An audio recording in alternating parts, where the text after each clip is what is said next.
because you grew up at the Y, and the kind of impact that it had on you, and just in terms of just being there and growing up, it was just a natural thing.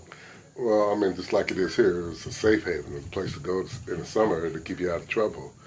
And, like I said, we spent all summer, every day at the Y. You'd get there at 9 o'clock, you'd go to swimming in the morning, and lunch in the afternoon, recreation, ping pong, pool tables, filled in between.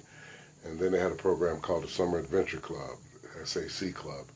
And they would, for $1.25, you go to a Cubs game, or $2, you go to a Cub game with the bus. They'd rent a bus and take us all down there. Or when it was a lot of manufacturing, we came up here to Deerfield to the old Sara Lee plant, and where you would smell all the bakery, and they tour you around. And we went to the old Schwinn factory in Chicago one day. It was like a trip that they would take us all on buses and stuff.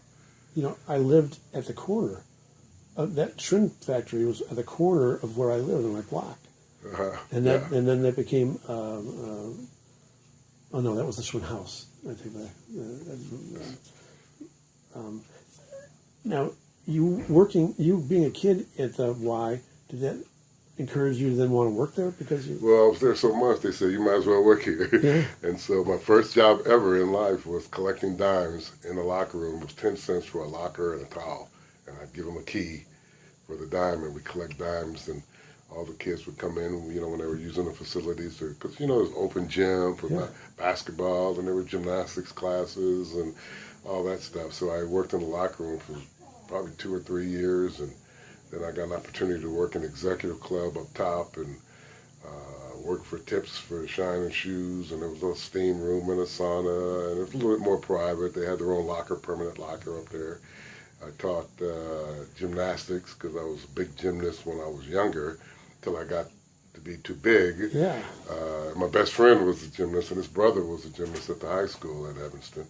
So I was always in the gymnastics classes. I was in swimming. I taught swimming. Those were all volunteer jobs at the time. But I was there every day. And I went to the Y camp. I went up to Camp Echo every year. My kids went to Camp Echo because they had heard so much about it. They all went, and they lived in Deerfield, but they went down to Camp Echo out of McGaw, called Y, and they just loved it. My daughter was a counselor up there after she got older. So the Y's been in my family for a long, long time. So I'm going to make my